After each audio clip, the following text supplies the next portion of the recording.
Em janeiro de 1959, 9 esquiadores soviéticos morreram em circunstâncias completamente misteriosas. Eles queriam escalar uma das montanhas que ficava na região de Ural, na antiga União Soviética, hoje pertencente à Rússia. Essa tragédia ficou conhecida como o Incidente de Dyatlov, e até hoje é considerado um dos maiores e mais macabros mistérios da nossa história. Eu sou o Rafael, esse é o canal Conspirando os Fatos. Fique comigo que eu vou te contar muitos detalhes sobre este caso. Antes de você assistir o vídeo, vale também lembrar que as fotos que vou mostrar aqui podem ser perturbadoras para alguns. E como sempre, pedir sua ajuda para se inscrever no canal, deixe seu like, deixe seu comentário e aí ative o sininho para você não perder nenhum vídeo, tá bom?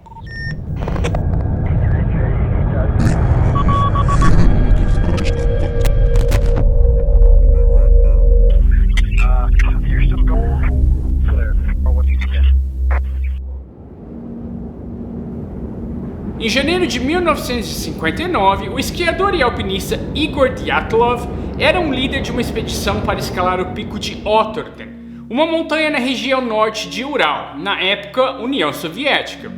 Uma equipe de 8 pessoas, entre eles alpinistas e esquiadores, o acompanharam. Todos eram muito experientes, tinham experiência não só em esqui, mas também com alpinismo. Eles também já teriam feito outras expedições juntos. Eles eram estudantes universitários, na cidade de Sverdlovsk, que fica na região central da Rússia. Para chegar ao seu destino, o grupo utilizou vários meios de transporte, incluindo trem, caminhões, trenós, cavalos, até finalmente continuarem a trilha caminhando. Na última parada antes da escalada, eles encontraram um outro alpinista que se chamava Yuri Yudin. Ele era um veterano do exército que também queria esquiar naquela mesma área. Então ele se juntou ao grupo, mas na rota final da trilha, ele teve que desistir e voltar por causa de uma enorme dor causada por um reumatismo que afetou seu nervo ciático. Quando ele se despediu do grupo, mal ele sabia que seria a última vez que ele os veria e também que ele seria o único sobrevivente desse caso macabro. No dia 1º de fevereiro de 1959, o grupo já estava a caminho de Otorten, que na língua local significa não vá lá. Mas uma tempestade de neve e o frio fez que o grupo se desorientasse e errasse o caminho, chegando então na montanha Kolatsiakli, que significa a Montanha dos Mortos, isso na língua de uma tribo local chamada Mensi. Então o líder Dyatlov sugeriu que o grupo acampasse lá por uma noite, e foi na Montanha Morta que os aventureiros encontraram seu destino sombrio. Baseado em fotos que foram reveladas de câmeras encontradas com os corpos e também de diários que estavam detalhadamente contando toda a expedição, os investigadores começaram a contar muitos mais detalhes deste caso. Alguns dias depois, familiares e amigos do pessoal do grupo começaram a fazer ligações para as autoridades, informando que o grupo nunca tinha retornado. Então, no dia 20 de fevereiro, sem notícia alguma, as autoridades organizaram uma imensa busca envolvendo a polícia, voluntários e investigadores privados. Foi no dia 26 de fevereiro que os primeiros corpos foram encontrados. E aí começou o verdadeiro mistério desse caso. Chegando no acampamento, os investigadores notaram que uma das barracas tinha sido aberta por um corte feito de dentro para fora. Também notaram que os equipamentos, incluindo roupas e sapatos de neve, estavam todos lá organizados para fora das barracas. Então eles começaram a investigar a área e encontraram várias pegadas, que seriam pegadas de 9 pessoas diferentes. Essas pegadas provavelmente foram feitas por pessoas que estavam descalças ou de meia. Essas pegadas, curiosamente, mostravam que os esquiadores estariam calmos e estariam caminhando ordenadamente. O que é estranho, porque se eles estavam em pânico e cortaram a cabana para sair de dentro para fora, por que eles saíram andando calmamente pela neve? Essas pegadas levaram um grupo de resgate até uma floresta que ficava mais ou menos 1,5 km do acampamento. E infelizmente foi lá que encontraram os corpos de Yuri Krivinochenko, de 23 anos, e Yuri Doroshenko, de 21 anos. Apesar da temperatura de quase menos 30 graus no dia das mortes, os dois estavam descalços e vestindo somente suas roupas íntimas. Eles estavam debaixo de uma árvore que estaria danificada por galhos quebrados, como se tivessem tentado subir para se esconder de algo ou talvez encontrar o acampamento. Galhos queimados também foram encontrados, sugerindo que eles teriam feito uma fogueira para se aquecer. Os investigadores continuaram a procurar na floresta. Então, a mais ou menos 300 metros do acampamento, eles encontraram mais 3 corpos. Seria o corpo de Dyatlov, de Zinaida Kolmogorova, de 22 anos, e Rustem Slobodin, de 23 anos. Pela posição dos corpos, os investigadores acreditam que eles estavam tentando voltar para o acampamento.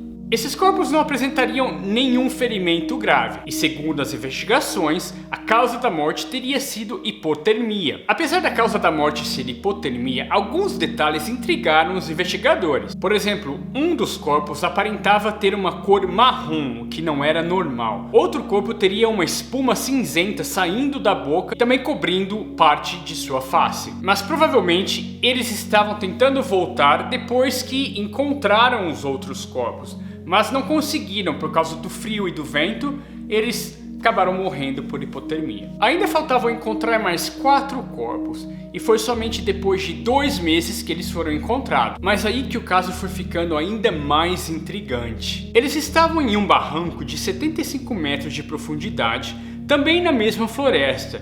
Esse barranco estaria coberto por 3 metros de neve.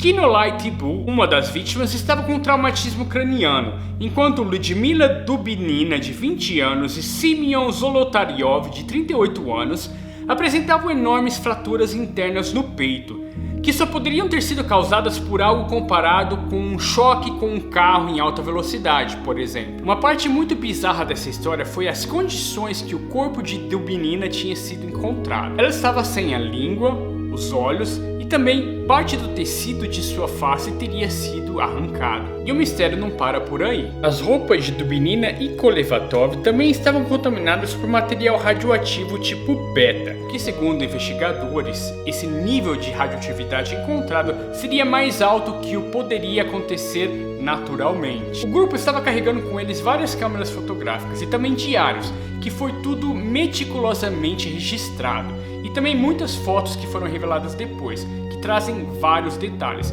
Mas mesmo depois disso tudo, no dia 28 de maio de 1959, as autoridades soviéticas decidiram encerrar o caso. Investigadores de toda parte do mundo, historiadores, professores, várias pessoas tentaram fazer várias teorias sobre este caso. Dessas teorias, algumas se tornaram mais populares do que as outras. Então eu vou te mostrar 4 delas.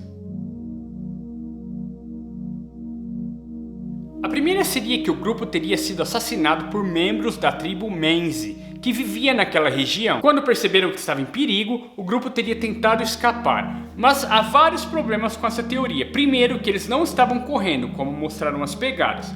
Segundo, essa tribo Menzi, não há nenhum registro de que eles eram violentos. Pelo contrário, há relatos de outros aventureiros que passaram pelo local, dizendo que eles eram muito amigáveis e sempre ajudavam até com as expedições. Com o passar do tempo, essa teoria foi praticamente abandonada. A segunda teoria seria que uma avalanche teria pego os aventureiros de surpresa, o que até faria um pouco de sentido, porque quando a avalanche teria os atingido, eles ficaram presos na neve, então eles teriam cortado a cabana de dentro para fora para escapar. E depois, quando conseguiram sair, foram andando calmamente para tentar encontrar abrigo sem nenhum pânico. E uma avalanche até justificaria os ferimentos encontrados em algum dos corpos. Mas o problema dessa teoria é que não há nenhum rastro de avalanche. Quando eles chegaram na cabana, no acampamento, estava tudo intacto. Você pode ver mesmo um objeto que foi registrado em uma das fotos. Você vê esse objeto antes e depois da avalanche. Como esse objeto não se moveria? E também por ser uma região baixa, era um pouquinho mais de 1000 metros, e era uma região que nunca teria registrado nenhuma avalanche.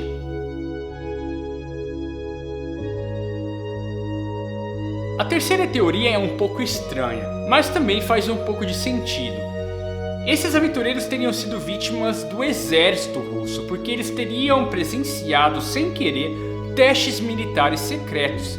seriam testes para novas armas químicas que teriam sido feitos naquele local. Essa teoria chegou a ser reforçada por outros relatos de outras pessoas que estavam na mesma época naquela região, que também teriam visto explosões no céu, similares a bolas de fogo e foguetes. Vale lembrar também que tudo isso aconteceu bem no meio da Guerra Fria e da famosa corrida espacial entre Estados Unidos e Rússia ou União Soviética. Então, quando esse grupo foi avistado pelo exército ou pelas forças especiais, eles teriam sido dizimados e sem deixar nenhum rastro, porque logicamente as forças especiais soviéticas eram super bem treinadas. Mas se começamos a refletir nessa teoria, não faz muito sentido, porque se eles quisessem manter isso um segredo, talvez esses corpos nunca nem seriam encontrados. Acho que seria muito mais fácil, né? Não sei, o que você acha?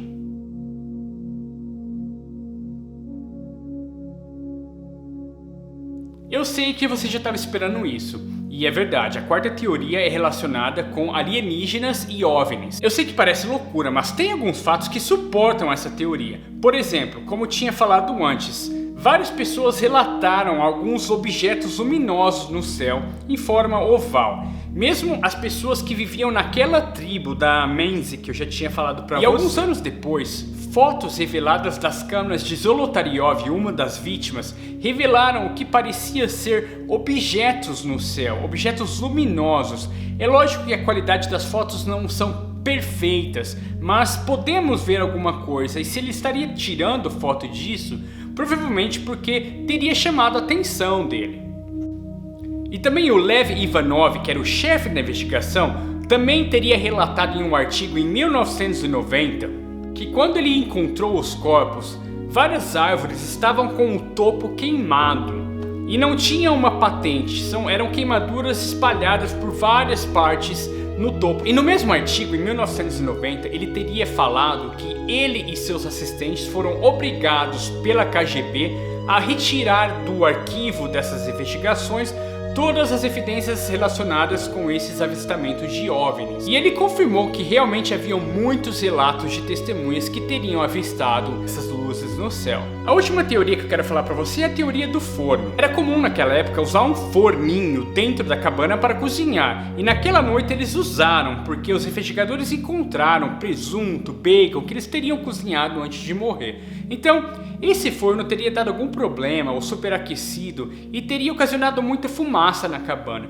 Por isso que eles teriam cortado a cabana para entrar ar, fora para dentro, logicamente. Mas aí, como não estava funcionando, eles decidiram abandonar, porque a fumaça estava se espalhando por toda parte. Então, como estava à noite, muito frio, eles talvez se desorientaram por causa dessa fumaça, então andaram mais do que deveriam. E quando perceberam que estavam perdidos, eles tentaram mesmo fazer um outro acampamento.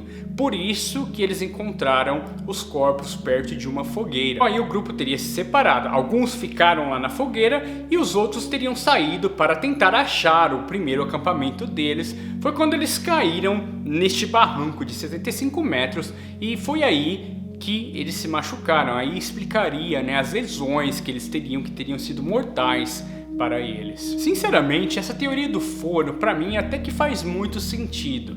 Ela é lógica, né? Porque ela explica muitas coisas, incluindo o fato que eles cortaram a cabana de dentro para fora e porque eles não estavam em pânico, porque era fumaça, não tinha por que estar em pânico. E também é a única teoria que explica os ferimentos deles. É logicamente que, caindo num barranco de 75 metros, facilmente eles poderiam ter traumatismo craniano ou ferimentos internos. Mas logicamente essa teoria não consegue explicar tudo.